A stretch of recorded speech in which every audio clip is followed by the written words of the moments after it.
So, good evening. My name is Peter Smeets. We own a company, we have a company in which we do soil remediation. So, soil remediation, what does that have to do with sustainability? Well, in the early 70s of last century, people started using heating oil for the heating of their houses and for the warm water. And at that time, suddenly all the people who could weld were specialized in building heating oil tanks. You can imagine what happens. A lot of tanks were excavated into the ground, were put into the ground. They were built somewhere, thrown on a truck, driven to the location, used two stems of trees to unload it from the truck. It was dropped in the hole. Then they had to adjust it so the filling pipes were on their place. So what happened? The coating of those tanks were damaged even before the first drop of oil was inside the tank. Now you have all seen, I think, some remediation projects on petrol stations, huge excavations, pumps, purification plants to clean the soil, to excavate the polluted soil and to clean the polluted water. Of course, that is not a sustainable way to do it. So we developed some technologies that can do the same job in a more sustainable way by using the forces of nature, by using the help of the people who own the problem. We work a lot for private people, and private people, if they are confronted with such a problem, they have to be able and to be willing to pay for the remediation of it. And if it costs up to several hundred of thousand euros, no one is going to even try to solve the problem. So what happens when a tank leaks? The oil sinks to the water, and there it creates a floating layer of oil that floats on the groundwater level. So that is a big problem because that can spread and can cause pollution to the neighbors, that can enter in basements to create a lot of smell in the houses. Those vapors are not very healthy, so something has to be done about that. The heating oil tank is mostly the problem. So a lot of private people are confronted with that, and since those tanks are in the ground for decades, several decades, the problem becomes bigger and bigger every year. So some disadvantages, I already discussed them, like the pumps. Not only it is quite invasive, excavating and pumping and treating the water in a purification plant, it also uses a lot of energy. Oil, in fact, I think most of us know oil is a product that floats on the water. The ancient remediation technologies, they all want to pour it downwards. Oil doesn't want to go downwards, oil wants to go up. If you lower the groundwater level, what happens? Oil will sink with the lowering groundwater and will smear the entire soil in that area you lower the groundwater. Not only it goes downwards, but it will be extracted towards the pumps, towards the filters in which they extract the water. So instead of a pollution of, let's say, a few truckloads, you make a pollution of tens of truckloads of polluted grounds that had to be excavated. We don't want to do that. So we managed to develop remediation technology without those disadvantages.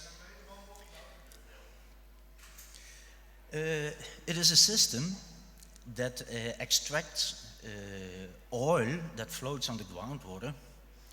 You see the red stuff, that is heating oil that you can see in the tubes. And it's a system that works on a very natural way, namely the fact that oil floats on water, as discussed a few minutes ago. You can compare it with when you do the dishes.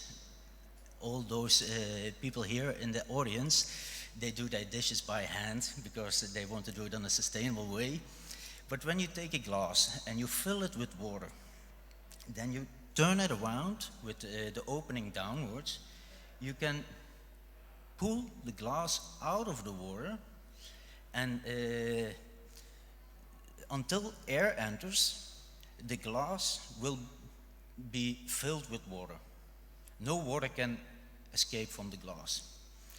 Don't do this at home, what I'm going to tell you now, but if you pull some olive oil on the water and you pull the glass into the olive oil, who knows what will happen? You know what happens? I will tell you. You create a situation where oil is underneath water. That's not possible. Oil wants to float. So it floats in the water in the glass fills itself with oil, and the water gets out of the glass. So this is the same principle that we use here. The glass is here the metal vessel. The opening of the glass is in connection, it's that tube which is in connection with the oil that flows in the groundwater. We fill it by opening the valves and closing them in the right sequence. So we can fill the system with water, and then when we start up the system, oil will float in this water towards the top of the vessel. So it's in fact a kind of an in situ oil water separator. It's based on density differences, where we exchange the oil that floats on the groundwater by water. No energy consumption. The oil in the glass will float without you using electricity or something. It is the gravity, the force of nature that powers the system. Since there is no electricity, there's no rotating things in the machine, nothing can explode. We can use it everywhere. Wherever I can get the machine, I can place the machine. So it's very easy. It's also easy to use. It is 100% selective. It doesn't take one drop of water from the subsoil. So no water purification is needed. Those big installations you see at petrol station, throw them away, not needed. It's very simple to install and to operate. We don't change the groundwater level, so we don't smear the oil downwards and sidewards, so no additional pollution will be induced by this system. That's something I want to talk about for one more minute, because if you lower the groundwater and the oil gets smeared at a level below the groundwater, below the normal groundwater level, once you stop, the water will go back to its normal level. But not all the oil will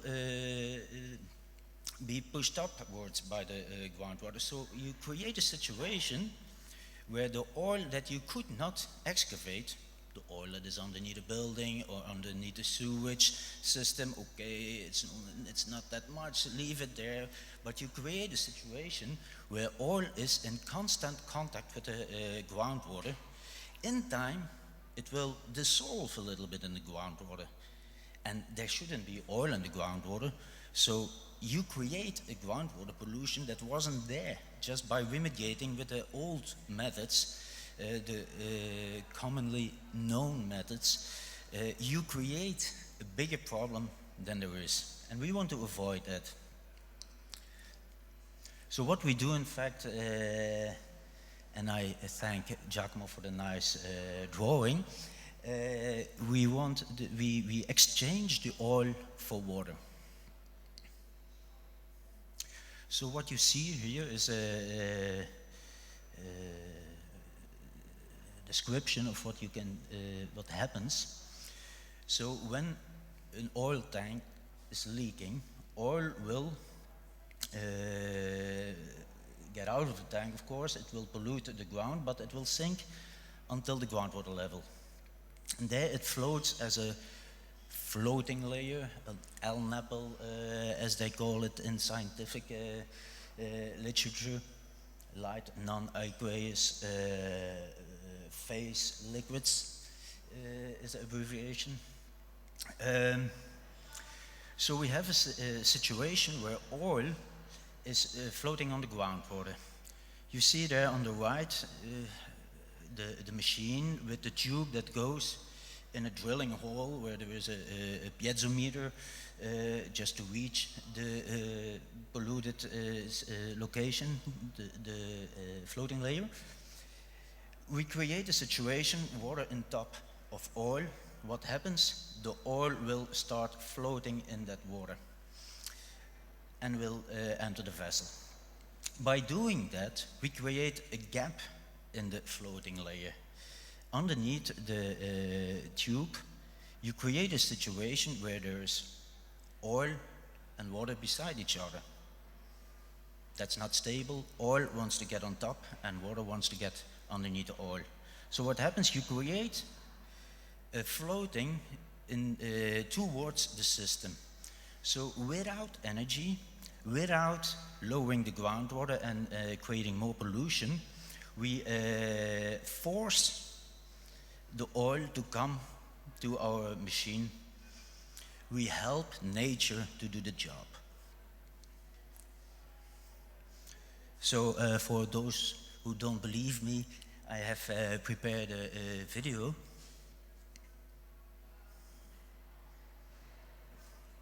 I'm going to start it now.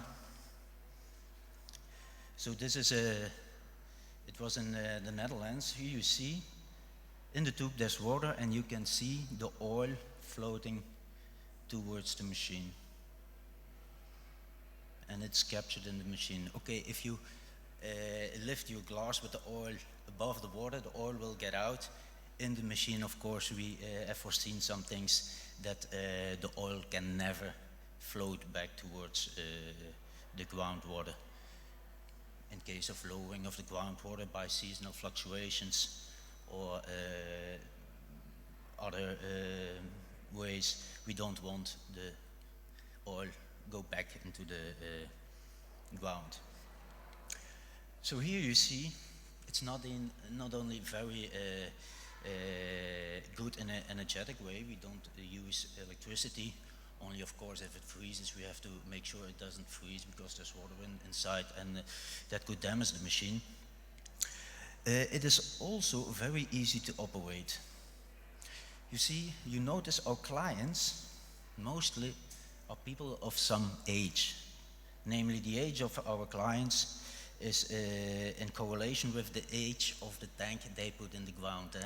So in the 70s they put the tank in the ground and now they are cleaning up the mess they made without having the intention, of course, to make it.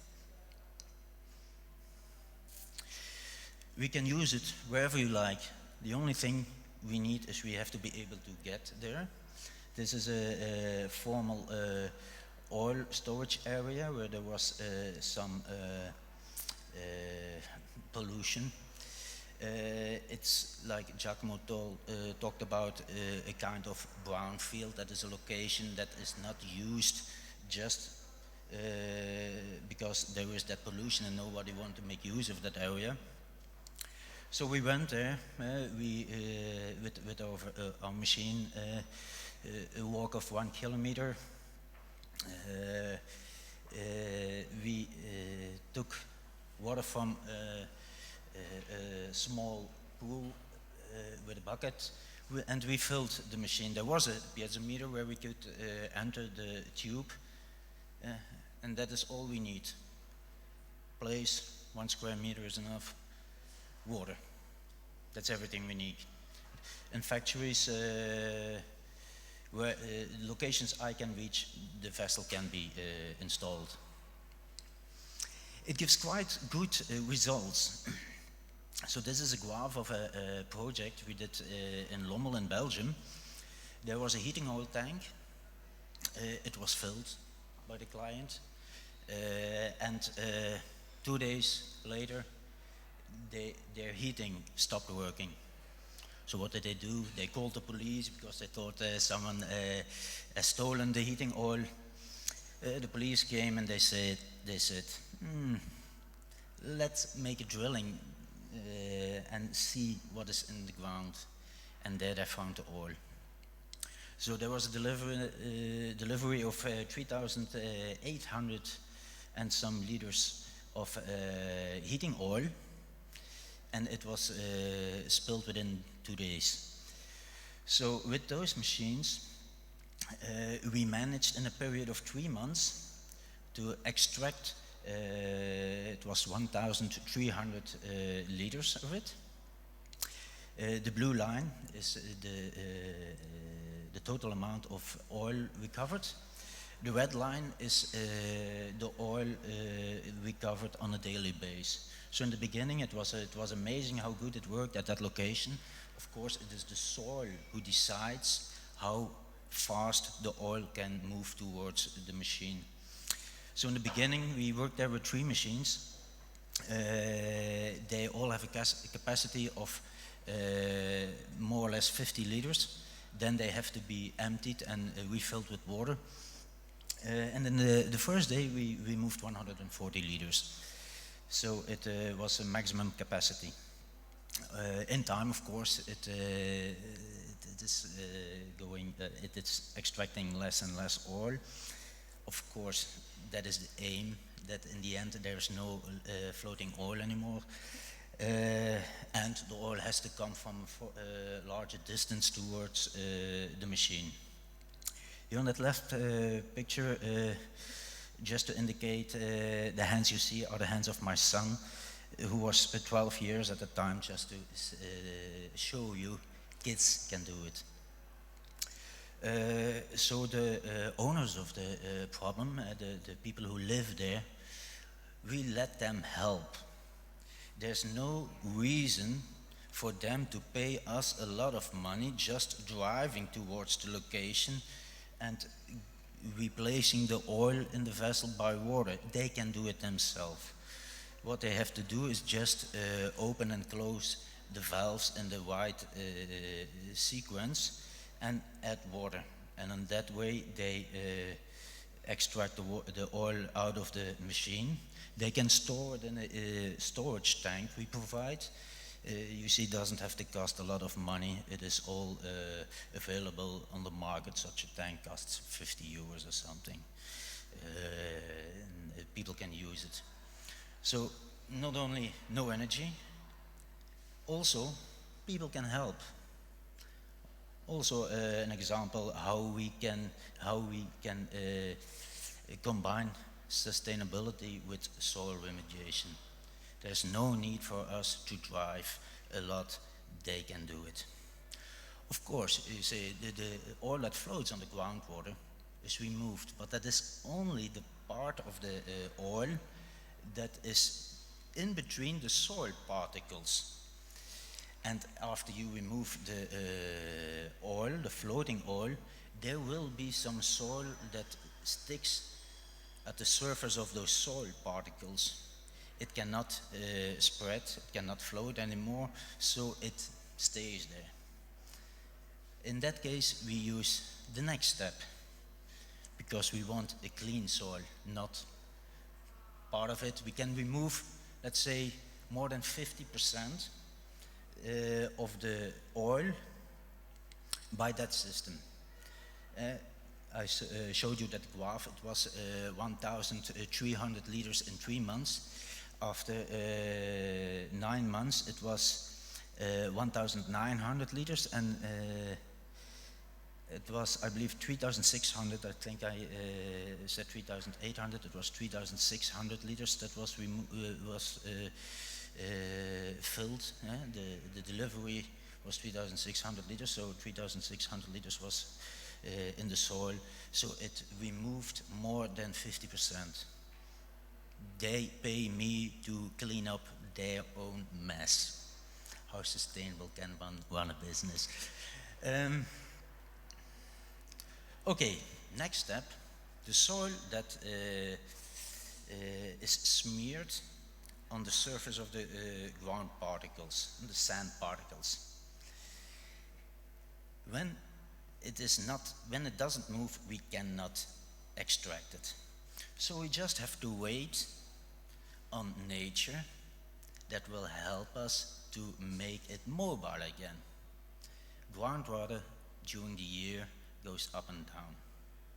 In winter, it's in most areas it is higher than in summer. So we just wait till the water pushes the oil that is smeared to the soil particle upwards to form a small oil film on the groundwater.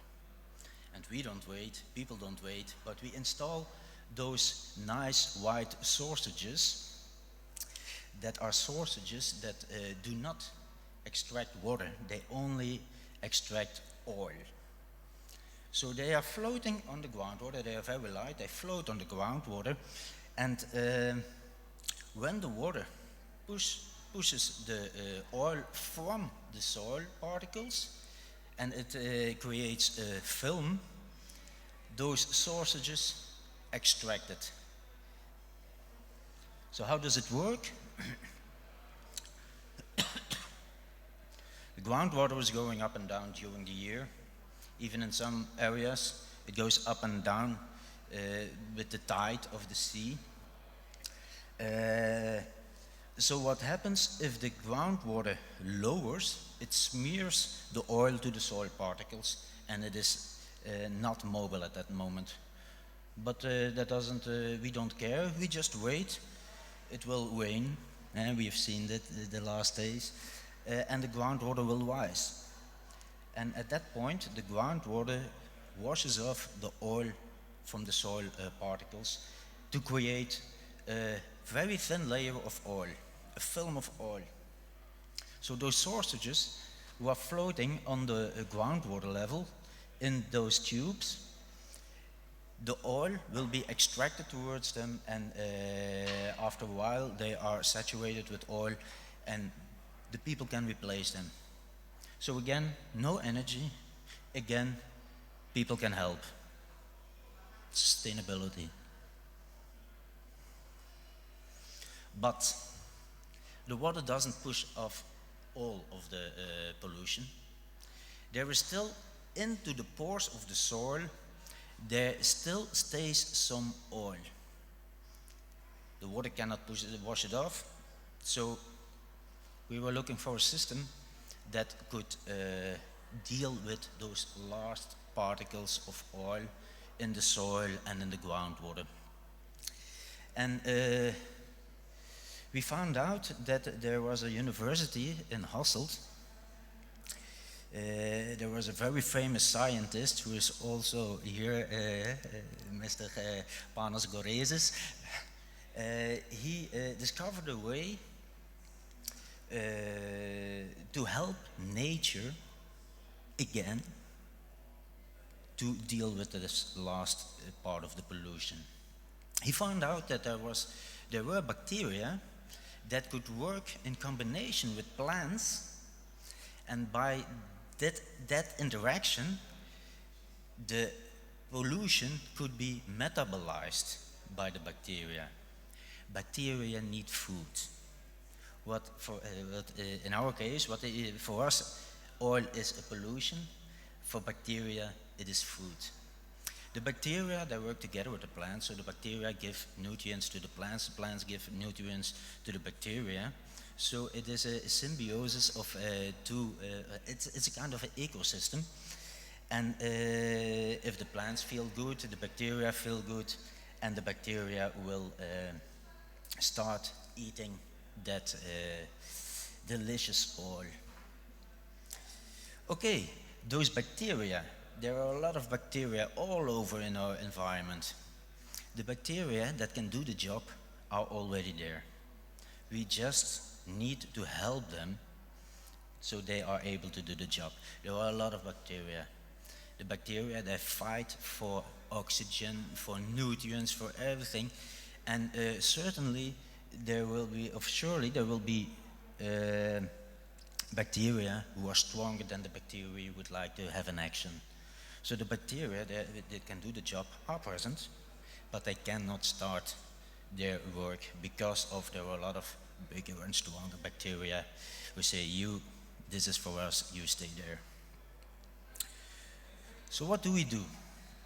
We try to help nature and help the bacteria that can do the job to do the job. So our friend Panos, he is going to the location, and he is doing it everywhere. We do this work in Belgium, Netherlands, Luxembourg, Germany, and France. We work together with the University of Hasselt, who developed the system, where Panos developed the system.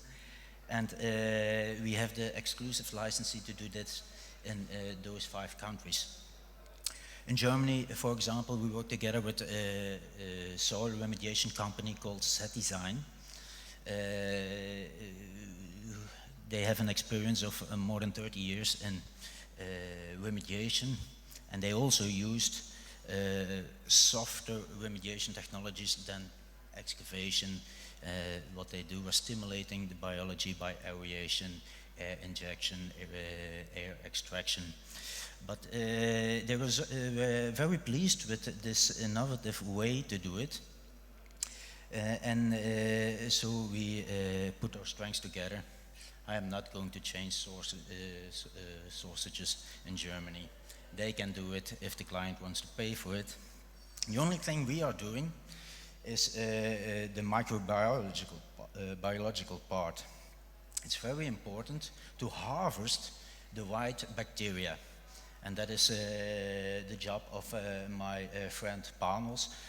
He is going to take soil samples with sterilized material, samples of the roots of the plants if they are already there. We use plants that grow with their roots towards the groundwater, so we create in fact a big bioreactor.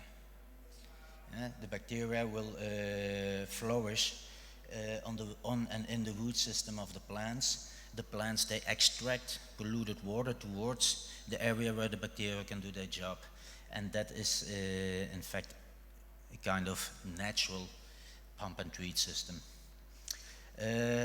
Panos, he takes samples and then he is going to do some tests in the lab. He's going to look for bacteria. They can be in the ground or on the root or inside the plants. That are the 3 locations where we are going to look for those bacteria. And he grows all those bacteria and tests them which one can use oil as food source. If we have some of them, he's going to do some other tests to check can they work together with plants, have they other abilities like producing some it's called biosurfactant. You use some surfactants for dishwashing. You can compare it. Those biosurfactants are able to dissolve the small particles of oil into the water, so the bacteria can deal with them in a more easy way. And after a long, several weeks of work, a long period of work, he calls me and says, "Peter, I have them." And I say, "Panos, come with your bacteria." We go to a bioreactor, we grow them, we make them extremely hungry, we create a very large amount of bacteria that can do the job. We know that they can survive in this area because they come from this area, and then we are going to infiltrate them So now there are the strong bacteria, there are a very huge amount of bacteria, and then we are sure they can do the job. So that is how we try to do it in a sustainable way. Again, it's nature that does the job. Again, there's no electricity, nothing needed. The last the last parts of the pollution is dealt with by those bacteria. We have some projects. Here are some pictures of them. You see there the second picture, and that is our remediation installation. You do not see anything. There are some tubes in the ground, there are trees. We use willow, because with willow you can, the last one in the second row, you see that is a remediation in progress. You don't see any machine, you only see a nice garden. Okay, the people have to maintain their garden, they have to do some gardening, but by gardening they are cleaning the mess made by their heating oil tank. If someone wants more information, feel free to contact us or our German partner Z-Design. Any questions?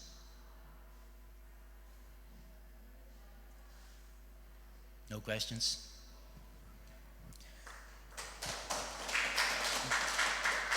Thank you.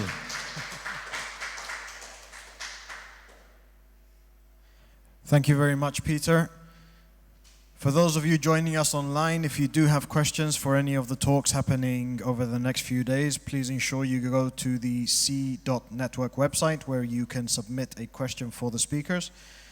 For everyone who's joining us live at the venue, thank you for attending and thank you for understanding. If you have any questions for any of the speakers of today, you can approach them directly. They are around the venue, or you can pass them along to us and we shall forward them on.